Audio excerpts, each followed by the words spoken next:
Hey y'all, thanks for tuning in to season 2, episode 36 of the Peace Podcast. Just give me a fuller life, whatever that looks like.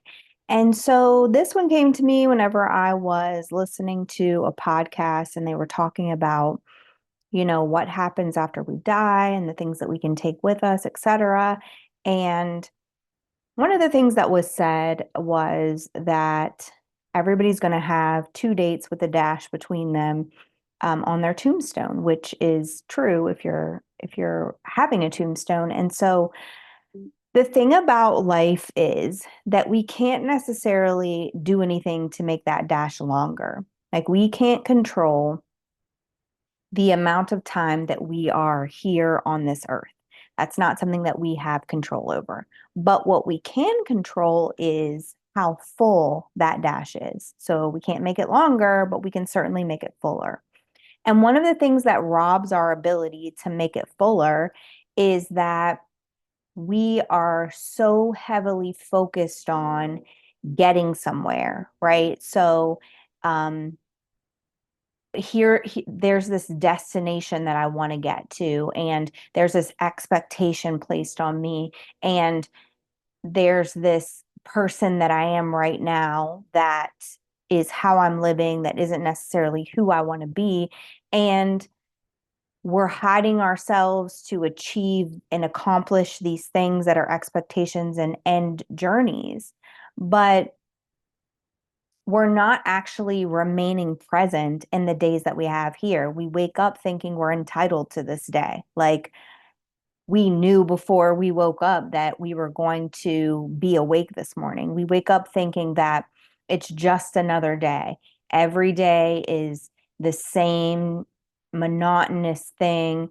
Um, we're not present. And realistically, we're just overlooking the joy because we're thinking that we need to get to this destination and be this expectation as opposed to living in the joy of every single day. And I think that that's what makes the fullness of the dash. It's not necessarily doing more or being more, but it's finding the joy more and not overlooking the things that are tiny little miracles, miraculous little things that are happening in your life every single day. Um, every day is not the same thing. Every day is not just same thing, different day. Every day has its new set of miracles. Every day has its new set of joys. And, oftentimes we just don't see those things because we have an expectation for what's supposed to happen. Like, I think I might have told this story before, but there was a day where I walked outside to start my car. My car wouldn't start. So I go to use my son's car. His car wouldn't start. So it ended up being this hour-long process just to get my car to start to head to the places that I need to go. And then later I found out that there was an accident in a very similar spot that I would have been in at a very similar time that I would have been there. And so those little things are saving me from having that end date on my tombstone today. But am I experiencing joy in those moments, or am I just finding things to be discontent about and looking for the negative? And so, what are some things that we can do actively seeking to make our lives fuller, even though we know that we can't make them longer? Well, the first one is to be present. And I know that that is almost cliche at this point and it's repeated over and over again. But I want you to think about all of the things you do in a day and if you're actually enjoying or finding joy in those things, or if you're just trying to get them done so you can move on to the next thing. And I know that I'm guilty of this, so that's why I'm telling you to look at it.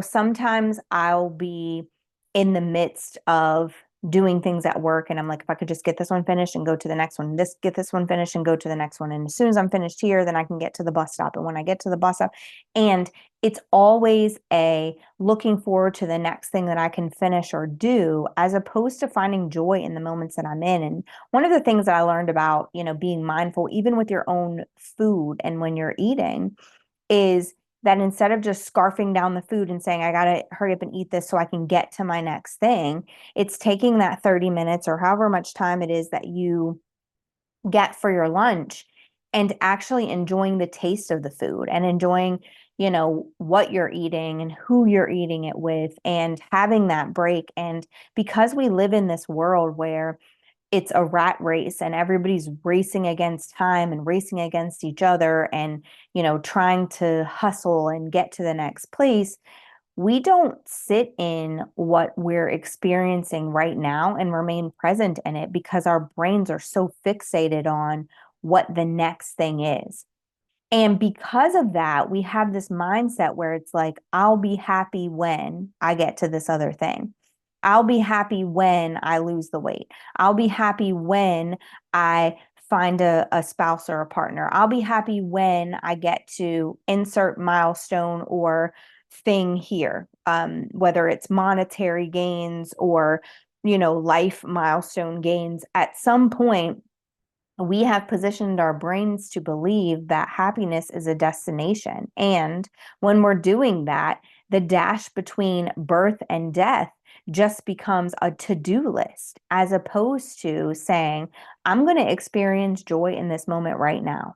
Maybe I'm struggling to pay the bills today, but I'm going to find the joy in this moment right now, even though that I have that stressor over my head. And I'm not speaking this from a place of not knowing it, because I know what it feels like to not know where your next meal is going to come from, to not know where your bill money is going to come from. Like, I have lived that life, the life of, scarcity, really. And when you look back on those times, like, you can still find the joy in the moments, even when you weren't experiencing joy. Like, I can still think about, the time that I spent with my kids in those moments, or the fun that I had in those moments, even when the fun had to be less expensive. And if you can look back and see them, then why can't you sit in it and feel it? And it's because you think that if you could just get past this point, then you're going to get to a place of happiness. But the real crux of that situation is that no matter how quickly you get to that next point, there's always going to be something else that you're trying to achieve and work toward. So if you never experience the joy of today, if tomorrow was your last day, then you would have foregone the joy that you could experience just to get to the thing that you think is going to give you joy. And so really sitting in the moment you're in and saying, even when it's hard, right? Like, no, I can't pay my bills right now to the fullest of their extent. And I can still find joy in the time that I'm spending with my kids. No, I can't afford to, take them to this restaurant and, I have to cook meals every night and I have to make up what I'm cooking. Trust me, I used to be the queen of making up meals, like looking in my pantry and saying, okay, this is what I have. Now, what can I make with it? Because I didn't have the money to go buy more of whatever that was. And I've also taken that skill with me into a place where I'm not in that space anymore. But I also remember the joy of walking into my backyard and walking the trail of a horse farm and being able to see the majesty of the horses and being able to experience fun times with my son then, because I only had one child then. And so I say all of that to tell you that if you're consistently on the loop of, this is what I need to experience joy, this is what I need to be in a place where I feel more content, then I would say it's time to start questioning what it is that you actually need. Because you don't need that thing to experience joy. You want it because you think it's going to give you joy. But your task is to really be able to wake up every morning joyful for the day that you were given, joyful that this wasn't the end date to the second part of or after your dash. And that's how you're able to make it a fuller situation. The second thing is that we allow ourselves to embody and carry the load of other people's expectations, right? So we say, our identity is a result of what this person perceives me as and what this person uses me for. So my utility and their perspective. And I'm going to record another video about this on Thursday. So tune back into my YouTube channel so that you can get that video. But the reality of the situation is your identity is in no one else's hands. You were created and crafted to be exactly who you are. So therefore, their expectations of you are not yours to bear the burden of. So when you're living every day saying, I'm going out here to be, even if it's not an expectation that has been communicated to you, if there's a vast societal norm that's an expectation, I'm expected to not age, right? Like that's a huge one. So I'm going to go out here and do all the things that are going to make me look like I'm not aging. I need to be able to afford Botox. I need to be able to afford fillers. I need to be at the gym for 2 hours. All of these expectations that have been placed, and do those things bring you joy? Are they who you are? Because if they don't, then you're literally doing all of those things so someone else looks at you and thinks something differently. So you're going out here, spending money doing that. And I'm not shaming you for any of this. I'm just asking you, is that really an expectation you have for yourself? Because otherwise, what you're doing is spending money and spinning your wheels so that you are perceived in a different way by strangers, by people who don't even know you. And you think oftentimes that that thing, being whatever that expectation is going to get you to the end goal that you're not being present for your life every day for. So if I can just look this certain way and not age and not look my age, then maybe someone will want me and I can get the spouse. But again, that's putting yourself on this hamster wheel to-do list of all the things that you need to be and do to get to the end game of what's going to make you happy. But a fuller life says, well, that might be what they think I should be doing, but that's not who I am. That might be what they think I should be out here achieving, but that's not what God has assigned for me. And so it's really thinking about, in the list of all the things that I think I should be doing and being, how many of those things were placed there by prayer and asking God? And how many of them were placed there by my own desires? And how many of them were placed there by my conditioning and societal norms and people around me? Whatever ones were placed there by the people around you and didn't come from your heart or from your soul, those aren't yours to carry around and try to attain, because your life wasn't created. That dash isn't for pleasing other people. It's for living this life that you were given for as long as you're allowed to be here to its fullest potential by just being you. There's a reason that you like what you like and you are who you are, and certain things put a fire in your belly. And those are the things that are going to put fullness in your life. Because when you're doing things that you're passionate about, that passion was put there as a seed to grow something externally from you. And so if that's the case, then if you're living up to other people's expectations of you, then you're wasting your time in life being who they wish they could be, because that's where those expectations come from, or who they need you to be so that it gives them what they need, instead of going into the world and saying, who am I and what does that require from me? And the third thing is, we don't really think about who we are and how we can evolve into who we are so that we portray who we actually are, right? And so we walk around in this world getting our identity from other people, thinking about what we need to do and the steps we need to walk to really get to whatever that perceived place is. But we never take a step back and do what I just said, which is consider who we are, why we were placed here, what passions we have, what puts that fire in our belly, and then evolve into that person. And a lot of times that evolving doesn't require you to be more of something, but it requires you to shed a lot of expectations to allow more of who you are. Because a lot of those things that you've placed on yourself because of what other people think you should be doing are dampening the person that you actually are. They're putting that piece of you in a box to the side so that you can work and move and shift yourself into a person who does the things that these people say that you should be doing, those expectations. So when you unshoulder those and you set those to the side, what you'll learn is that thing you put into a box, it'll actually start to become more and flourish and grow because it's actually who you are. If you don't know you, you're going to walk around the world hiding the you from the world in an effort to be accepted by the world.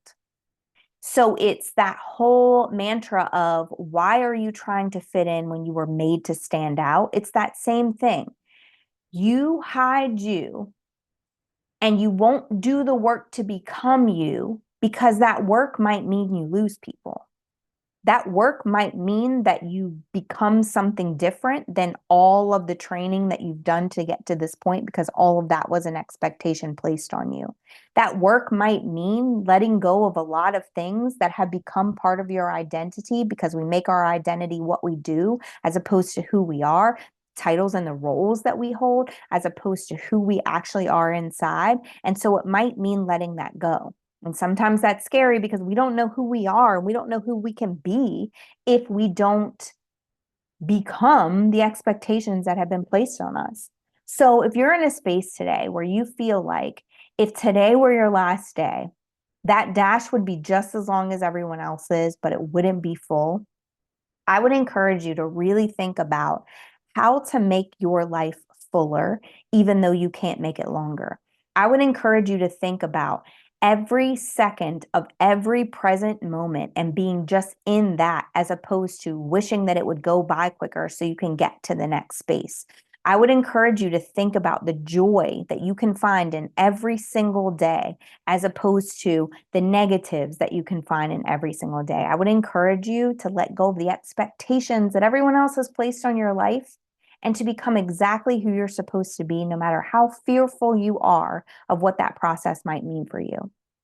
If you're one of those people and this video has helped you, certainly click that share button, share it with other people. My objective here is not to be on this platform for me, but it's really just to share my thoughts, stories, and testimonies so that other people who are in those same places can break free from the bondage that's keeping them trapped there, so that they can go out and live fuller lives that are exactly what God created them to be doing, as opposed to living in this prison cell of expectation and what everyone else says that they should be doing. So if that's you or you know someone like that, go ahead and click the share button. Send me a DM on all social media sites. I would love to have conversation with you and help you more on this journey to just becoming a more freer person. Thank you for tuning in. I appreciate you, and I will see you again next time.